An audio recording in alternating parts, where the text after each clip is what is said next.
Welcome back. I'm going to do another story. As I said before in the first story I've done, I like doing genetics and spec bio stuff, so I decided to do some story creating on ArtBreeder, and they have a very good genetics algorithm. It's actually done pretty well. They don't have a lot of animals on there, and animals is really like what I like to focus on, so I'm going to be doing that. This story is going to be called The Change, and how it basically starts off is there is this event that happens on Earth. The creatures that are on Earth don't really understand what is happening. They don't know what the event is. All that they do know is that humans and several other species start to slowly die out. We're going to be looking at it from a fox's point of view, a vixen, and this female fox, who we'll call Ruby, is the start of all of that. She goes around trying to find food. She's noticed that when she has come into the community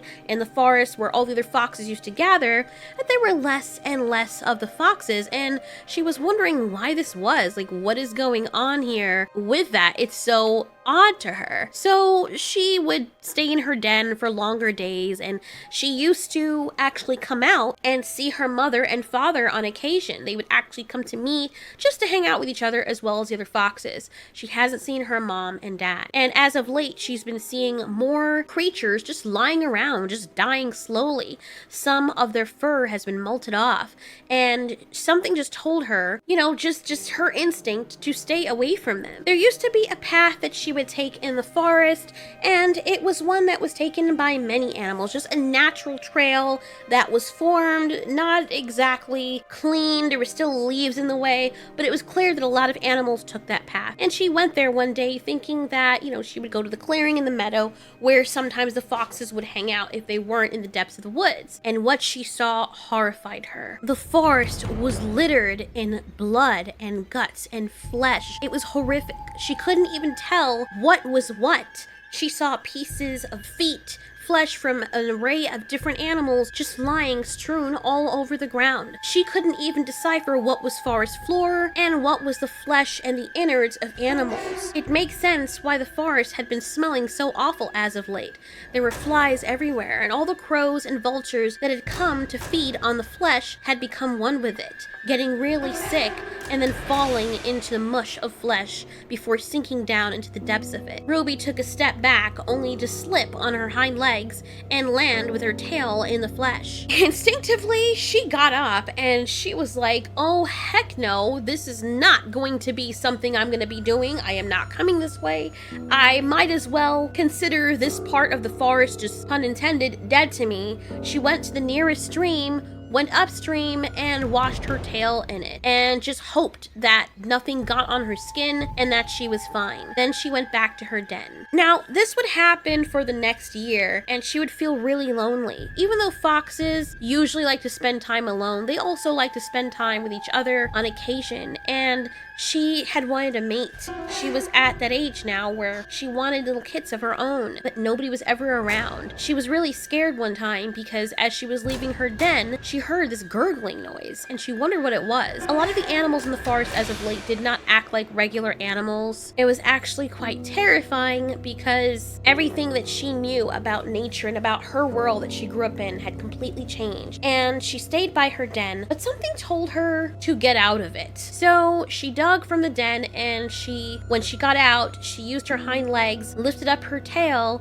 and then kind of put some sand back into the den, kind of cover it up and to kind of shake up the smell to cover her scent. And then she leapt off away into the distance. She found a broken down log, a tree that had fallen onto another tree and basically was making like a ladder up to the next tree.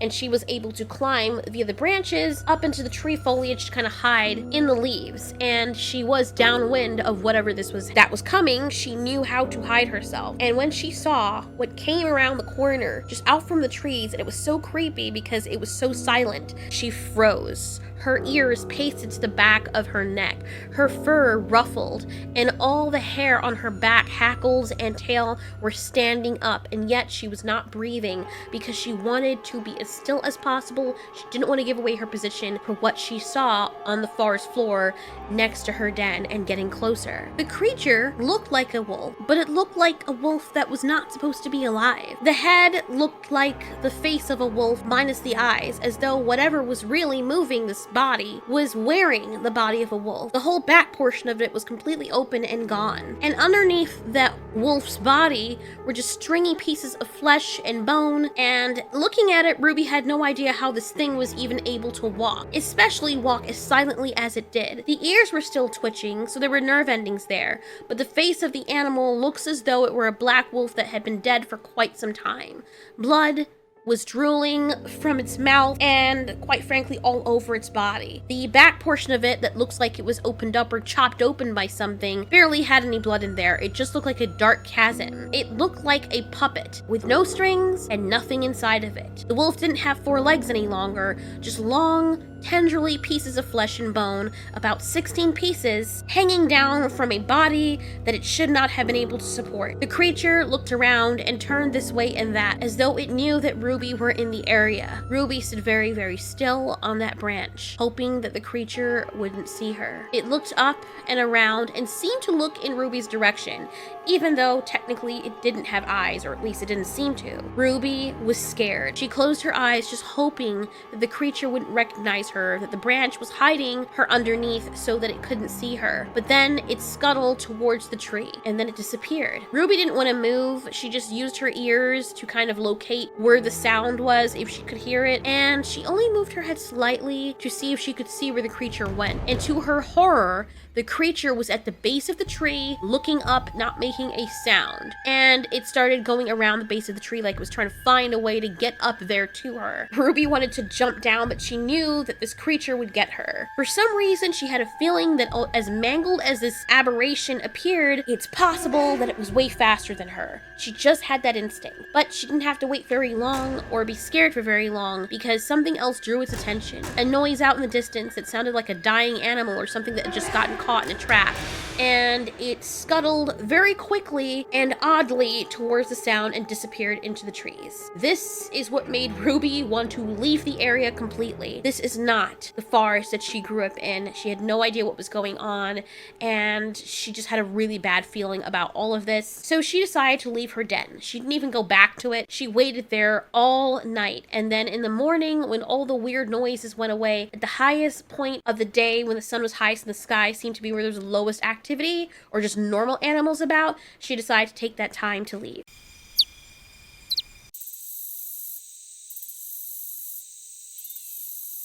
When Ruby got to a new area, it looked nothing like the forest she left. Clearly, when she had arrived at this area, it was just different. She could tell from the way it smelled, the way it sounded. Animals here, for the most part, were normal. And where she left her forest, it seemed as though whatever that thing was, whatever was going on with the decaying forest, was only localized to her forest where she came from. It didn't take her very long to make a friend. She made a friend named Lucius. He was a blue fox, and she rarely saw them. Lucius was very outgoing, he was cool, he had a very long tail. That was one of his best features. It wasn't as fluffy as hers, but it was really, really long, and she absolutely loved that about him. The two of them got to know each other, and Ruby told Lucius about what happened in her forest. He said he heard stories about it, but he always thought it was fake or something. You know, maybe it wasn't all it was cooked up to be, and she said, no, that stuff is real. I've seen some horrific things. And he assured her that, don't worry, in this forest, first of all, it's much bigger than that forest, and second of all, that's not gonna happen. From this hood, we don't deal with that mess. Any other animals want to come over here and mess with us, we're gonna get them. All the animals over here are really, really healthy. This environment is not hostile, it's perfect for the animals that grow here, but it's just the right amount of challenging so that good genes are encouraged in this ecosystem. Lucius's forest was quiet and quaint. It was easy to catch food here. It was peaceful. And after a while, Lucius and Ruby settled down and they had their babies. They had 2 girls and 4 boys, and they were very, very very healthy. And after a while, the pups grew up and they were able to go on adventures with their parents. But something strange started happening, and Ruby noticed it first. She was like, "Have you noticed that the food is going down, Lucius?" And she would send her puppies out, her little kits, and they would come back, after they got to a certain age where they're basically teenagers in fox years. They would come back. The leader of the pack would come back and he'd be like, "Hey, some weird stuff is happening. I've noticed that the rabbits, they're not as prevalent as they used to. It feels like a lot of the prey is moving all over the place." And the father would just be like, "Oh, you're just not looking hard enough," and whatever. It's just, you just gotta try harder. Ruby didn't think anything of it until after some time went by. The fox children would come back. The youngest girl would say, "Hey, Mom, Dad, something strange is happening. We're seeing some sick animals and they're very aggressive. They think a sickness is creeping into the forest." And another one of the children, one of the other girls, the older girl said, "Yeah, Mom, Dad, it looks as though that sickness that Mom was talking about is here. So we have to move." And Ruby said that, "That's a good idea. We need to get out of here." But Lucius has been in this forest his whole life. He said, "Look, we can just move to the north part of the forest," and they basically kept on moving. But what was happening is that Ruby's old forest, all the decaying events, creatures, sicknesses were creeping outward from that point of origin. And so no matter how far up north they moved, that sickness would follow them. And eventually, one by one, the pups started getting sick, much to Ruby and Lucius's dismay. The firstborn son died first. The secondborn son died second. The oldest female, she wasn't sick, but she went out hunting and she went to go catch a rabbit. And the rabbit was really fat. Like, this rabbit was so fat. And she said, "You know what? This is the hugest rabbit I've seen since we've been seeing all these events that were happening. Let me catch that one." The younger sister was telling her, "No, something doesn't feel right. That rabbit's very slow. I just don't think that it's well." But the older sister did not listen, and she caught the rabbit. And as soon as she caught it and grabbed it by its back, because it was so fat and swollen, it exploded, and these disgusting smelling guts and innards went all over the sister's face. It was disgusting and putrid. The meat was no good, and it made the two sisters wonder how that rabbit was even alive. It didn't take very long, only a few hours after, because of all that stuff that got on her, she ended up catching the sickness. Her respiratory system was completely bogged down. It's basically like her nose and face started decaying all the way to the rest of her body. Unfortunately, the rest of the family had to sit there and watch her die a very slow, painful, agonizing death. After the youngest daughter and the youngest pup saw what happened to her older sister, she just lost it. And that's when Lucius was like, "You know what? Yeah, it's time to actually just leave the forest." And they went to a completely different biome.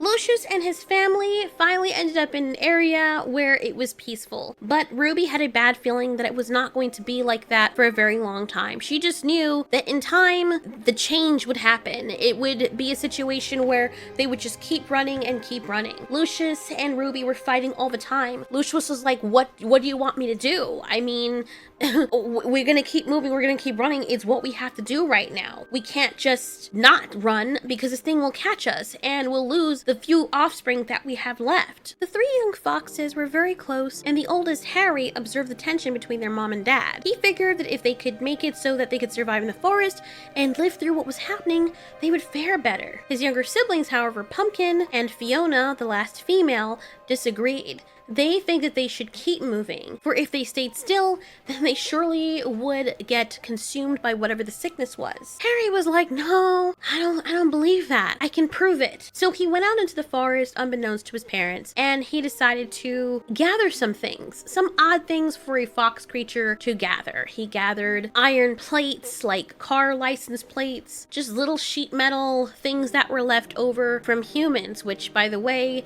were a rare sight if these foxes would even see these humans.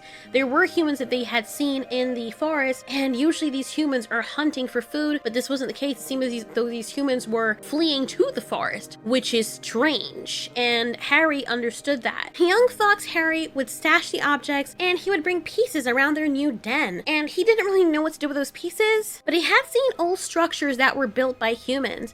Their dens were so elaborate, and he was trying to kind of emulate that. Unfortunately, his father father found out about it and was very angry, saying that this would only attract the sickness. It would attract what the parents are now calling the change. There was this huge fight. Ruby tried to encourage her son while trying to respect what the father was saying. But Harry was very, very upset. He basically barked in his father's face, the both of them growling, their forelegs spread wide apart as they were growling at each other.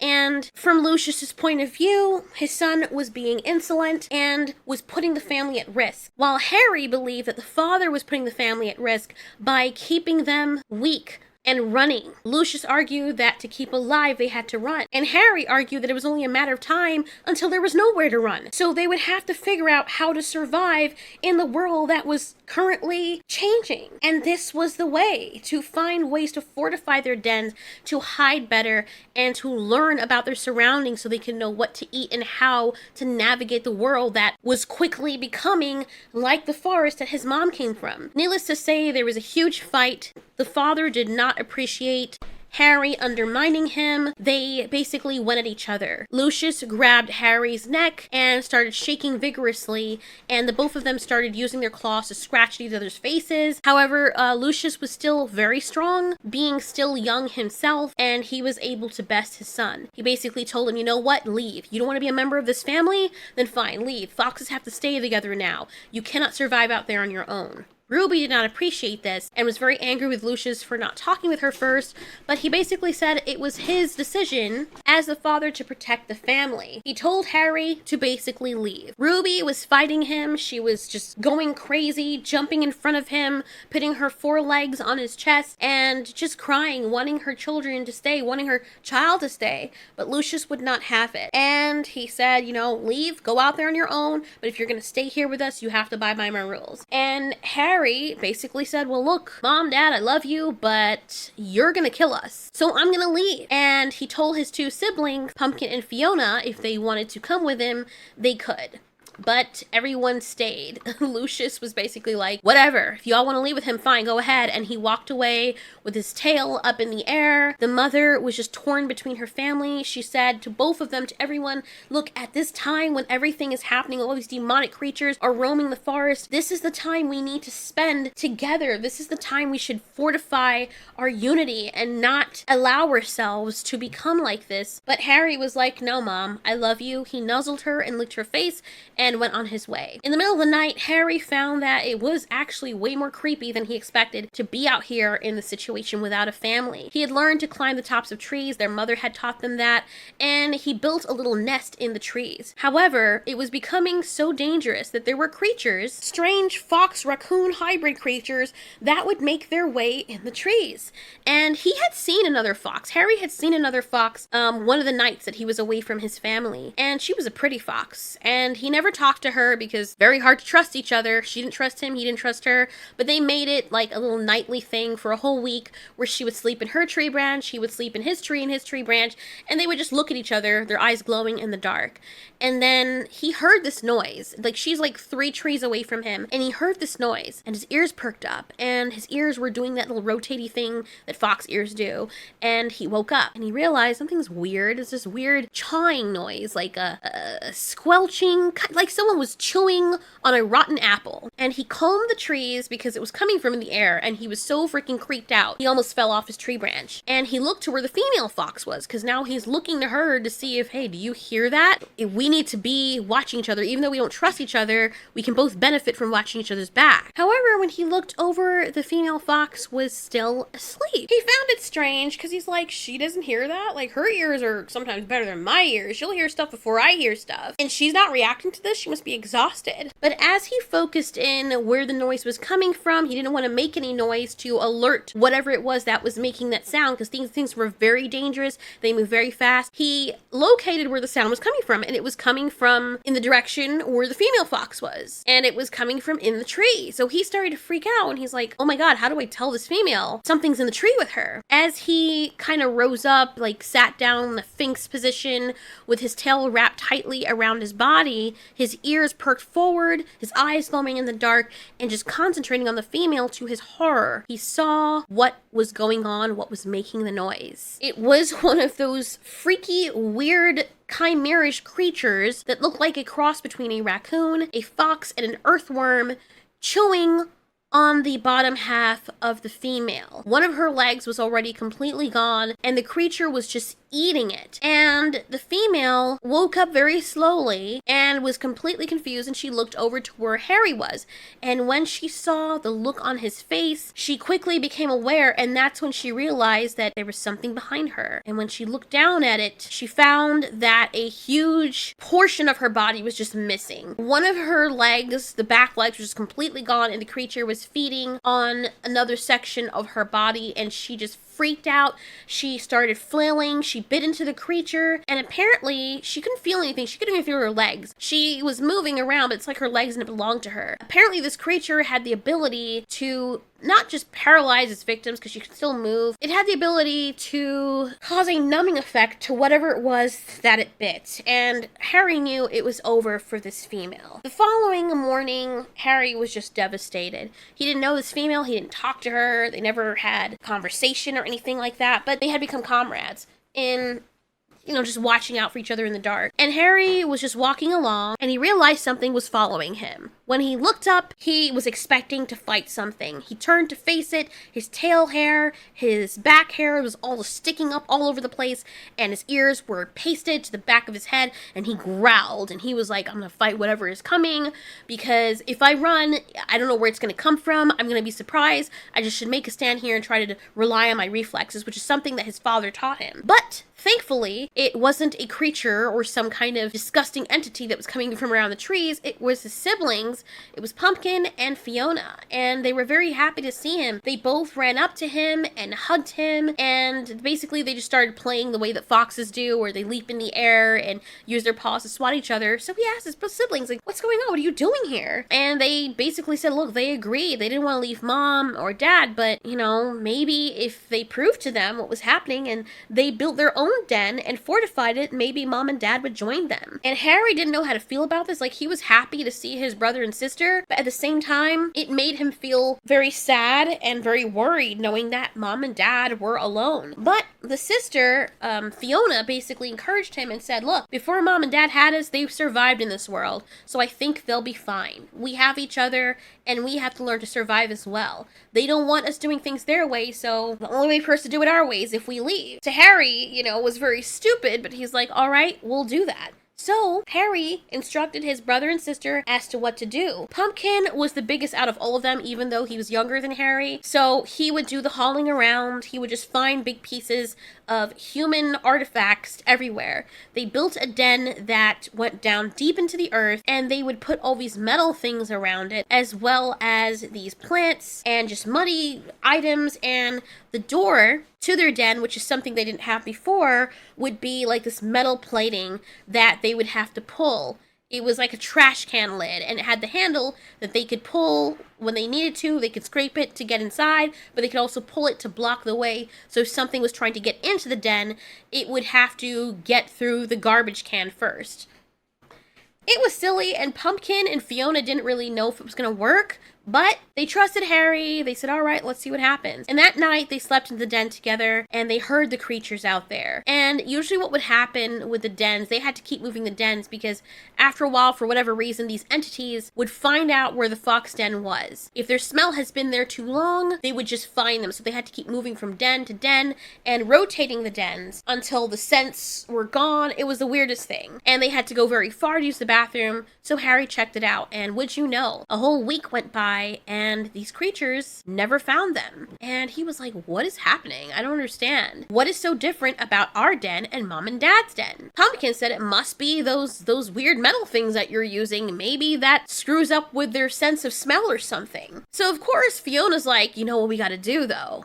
We can't just do this with the den. To really see if this is happening, we need to actually go out there and try it in the wild. All the siblings knew that if they go out in the wild, these things would see them, smell them, and charge after them. They just knew where they were. So Harry's like, you know what? You're right. Let me take some of these metal things and just trash bags and whatever and just rub myself on it and see what happens. So he did that, and he went out there, and the creatures all descended on him. He barely escaped with his life. So that didn't work. Pumpkin was like, maybe you have to be wearing one of them. So he got an old rusty piece of metal, and he kind of bent it. It was a very thin sheet of metal, so he bent it in such a way that it could fit over his back. This time, Pumpkin was the one that went over, and funny enough, the creatures, they started going around him. These weird creatures that looked like upside down horses with their legs inverted. They were very horrific looking, and they just ignored him. It's like they couldn't see him. They were looking for him.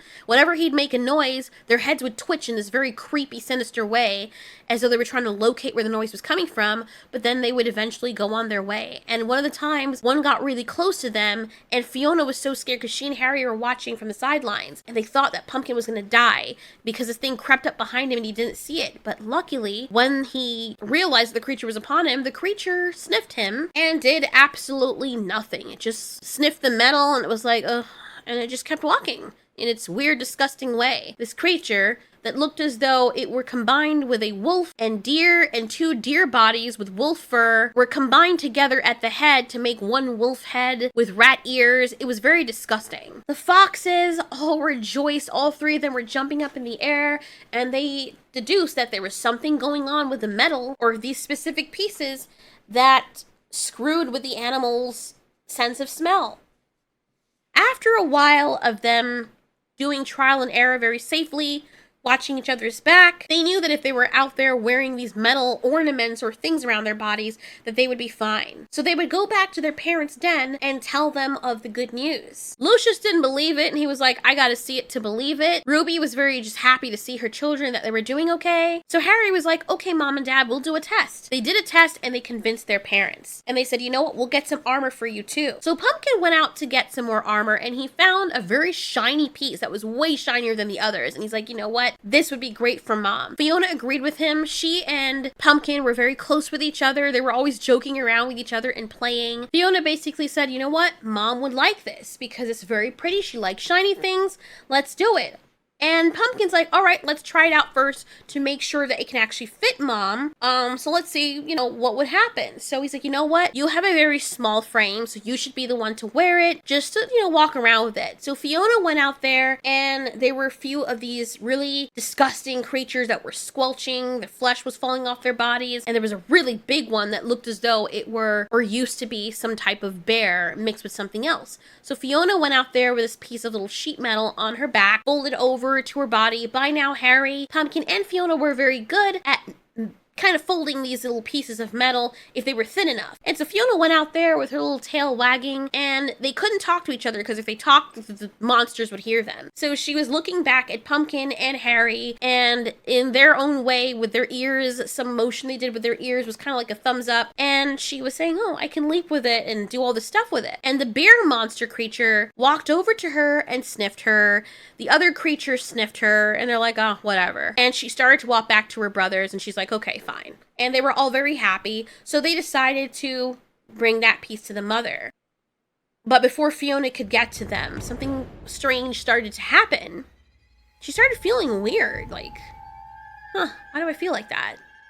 And then she looked behind her, and the monster, the bear creature, was right upon her. And she stood still. The brothers held their breath, and she's just like, all right, this one's a little bit more testy. And it walked circles around her until it was right in between her and her brothers. Her brothers were some feet away in the bushes waiting. They had their own metal garments on. She had the shiny metal one on. They couldn't see her. She couldn't see them. And this bear creature with half its face missing was just barreling down on her. And she was wondering what his problem was. Something didn't feel right. But before she or her brothers could figure out what was going on, the next thing that Fiona knew, she was in the air and looking down at the ground, and just some weird stuff was happening. And then she realized, to her horror, she was being eaten alive. The thing had grabbed her by her scalp, by her ears, and started chomping down on her brain. And her brain just went kaput. Her mouth swung open and her tongue was wagging around because now her motor functions were getting all twisted. And the brothers didn't know what was going on, but they had a bad feeling, so they ran out there trying to save their sister because they had a feeling something bad was happening.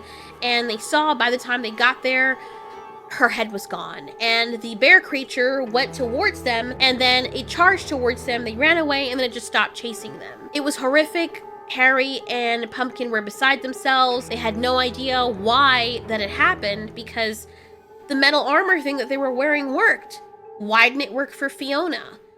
Harry felt guilty. He felt as though he had put his sister at risk. When they told their parents what happened, the parents were devastated, especially Ruby. And Lucius just didn't want to talk to Harry anymore. He was like, you know what, you're dead to me. You did this to your sister. It's your fault. I don't want to ever see you again. And Harry basically ran away. Pumpkin wanted to go with him, but he basically said some horrible things to Pumpkin just to get him to leave, because in truth, he didn't want anything to happen to his baby brother either. So he left Pumpkin. It would be quite some time as Harry got older and ran to some other separate part of the forest to realize what had happened with his sister. The newer piece of metal that he found didn't work because there was an essential part of the metal that he didn't take into account, which is the actual thing that deterred these animals, and it was rust. The new metal had no rust. Something about the rust on the other metal pieces they were wearing was what deterred the creatures, and because that metal piece had none, the bear was able to smell through it. It's also why it stopped charging them, because the rust acted as some sort of repellent or deterrent or a mask of some sort. And he just wished he knew that back then. Many years would go by, and Harry would never get over the death of his younger sister. However, he became a fox that was an inventor, somebody who would put things together, and with his mouth create armor or things that he and his family would later wear. There were many females throughout his life, but he could never trust any of them, and he was always afraid to get close to anyone, fearing that he would let them down. But after a certain point in his life, he became very confident, and he decided that he knew everything there was to know about the creatures. He remembered the female fox that was in the tree that one time that he used to watch at night and with whom he used to wait until the morning. He had wondered why it didn't affect some people, why some were able to withstand the change. Maybe they were smart, or maybe they did get attacked. He once saw a whitetail that had bites all over, but it was still fine. He saw that same whitetail many weeks later, and it was still fine. And usually what happens with the change is that if you were bitten by one of these aberrations, you change immediately. You either become like them or you die horrible slow deaths. The forest had started to decay, but he had learned to live with that. There was a general place in the forest, in the pit of it, where all these flesh mounds would go to die, and they would become one big giant pool of flesh. He stayed far from that area, and he noticed that the creatures were more inland in the forest near to that pit of flesh. And after they died or bit or did whatever, they went there to die as their final resting place. He realized that staying as far away from that pit as possible was safe. After a while, he met this strange-looking fox. She was unlike anyone he's ever seen, and she was very wily and very smart. And she actually admired him for his bravery. She had seen him when he was testing one of his newest little armor things. She was like, "Buddy, what are you doing?" And he explained to her, "Yeah, I basically do this because this deters the monsters." And he proved it to her, and she was like, "Are you shitting me?" And he was just so taken aback by her. Not only was she beautiful, but he admired her because she was living out here for like 5 years without any armor or any of this. And to him, that was actually pretty dope. So he told her how he made his little armor. She basically said to him, "Yeah, so that's cool. But another thing they don't like are big bodies of water. Don't know why, they just don't like big bodies of water, especially running water. So she just stays nearby the river." And he's like, "Really?" He's like, "Yeah, if one is chasing you and you go into a running body of water, they will not chase you into the water." So he's like, "All right, if that fails, then this is the case." And he's like, "You know what? I'm going to implement that." So they actually built their den. They became good friends, and of course they became mates. And they built their den right next to like a raging river. Of course they had to worry about flooding. That was always a possibility, but at least they knew that they were safe there. After they got together, they had 3 boys, and these boys became fighters. They raised their kids. Not only were they good hunters, but the father also passed down, his skill set to them. He passed down how to make armor, because if you can't be around a running river all the time. You would need a way to outlast these things in the wild. And they really respected their father. They looked up to him. They loved their mother too, but they really wanted to be like their dad. They learned how to be awesome fighters. And Harry was very proud of his family. As he got older, he decided, you know what? I know that my family cut me off, but I want to see them again. I want to see them again. I miss them. But when he had gone back to the original part where his family was, of course, they wouldn't be there anymore because they were always moving. And he decided that, you know what, with how much my father, Lucius, moved around so much, he wouldn't be surprised if he'd never find him again. Many years went by, and Harry and his female got older, and so did the pups. And something strange happened. As Harry and his female were out, she said she saw something weird. She's like, well, something following us. Something's been following us. I don't know what it is. We're wearing the armor, and something is following us. So Harry went to confront it, more so to study it, to wonder why it was acting that way. And when he saw what the creature was, it's like he couldn't process what he was seeing. He's like, wait a minute. So this thing is covered in this nasty fleshy stuff, but it's wearing the face of my brother. And at first he was just dumbfounded. He was like, oh my God, no, my brother. And then the face spoke. He was like, wait, Harry?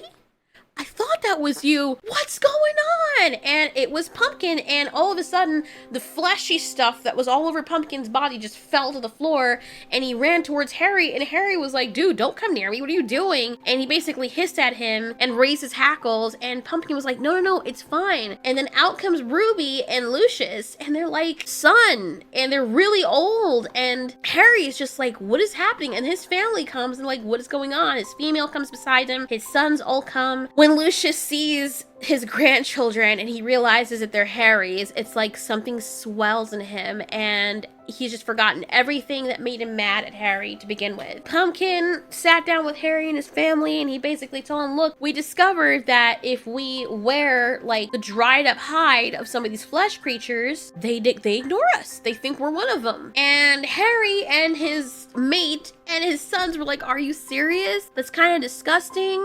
Don't you get sick? And Lucius is like, okay, so here's the thing. After they go to that flesh pit and they're sitting there for a few days, like if you put a flesh bag there and it dies and the creature is no longer living and they leave behind that mound of flesh, that piece of flesh is no longer potent. It can't make you sick. And Ruby was like, oh my gosh, like she was telling him, yeah, the reason why we found that out is because I told him that story of when I had gone into one of those flesh pits in my original forest and I didn't get sick. And I was wet with the stuff, I didn't think it touched my skin, but I heard from other foxes and other creatures that it doesn't have to. It can just touch a piece of hair, something that's on you, for you to be infected. It doesn't have to touch your skin. And she's like, well, it touched my fur and I'm fine. And that's when Lucius had the idea. So they had captured a little raccoon and tried it on him and set it back free with the stuff on it, and nothing touched it. And that's how they figured it out. Wearing the flesh of these things was how they were able to survive. And the wonderful thing too is that after a few days, the smell just completely goes away. And so Harry was like, that is so funny how I wasted all this time. And he told him about the raging river stuff. Lucius and his wife said, yeah, we already knew about that with the running water thing too, and they were just all happy and a big happy family again. And Lucius actually admitted to his son, he like, no son, you're the one who actually got me to start thinking, because after a while, even Ruby was like, we can't keep running, we're getting older and we need to have more kids. And they did actually have another litter, but they all died because they were running. They had to run, and the kids just didn't survive the journey. And that's when Lucius was like, you know what? I think my son was right. We need to actually settle down and figure out how to beat these things. And remembering how Harry didn't give up and would just try new things and experiment is why Lucius took the leap to do that for his family. And just hearing all of that, Pumpkin was looking between his father and Harry. Harry was so happy to hear this, and he walked up to his father, and the both of them nuzzled, they rubbed their tails together, and Ruby was just happy. She was so happy that the family was back together. Lucius would sit down in front of his grandsons and Harry's female and just tell them stories, and Harry and his brother would rough play with each other. Harry apologized for all those horrible things he had said to Pumpkin, and the only reason he had said them was so Pumpkin would let him leave. And Pumpkin's like, bro, I know you didn't mean those things, and I actually came looking for you after, but you covered your trail, I would have found you sooner. But I know you didn't mean them. I know you better than that. And everything worked out in the end. Who's to say whether or not Harry and his family, over a long period of time, would completely survive the change? Is this something that is sustainable after a while? Who knows? Maybe that's a story for another time. Anyways, thank you so much for listening to the story. I love genetic stuff. Our breeder makes that possible to tell a story like this, where you're just with these different characters and just looking at them visually to see which character's which and how they pass down their genes. This one wasn't so much as the skills, like features that they have, but more so a lesson on how they can survive certain situations and the smarts and the intellect that's passed down from one generation to the next.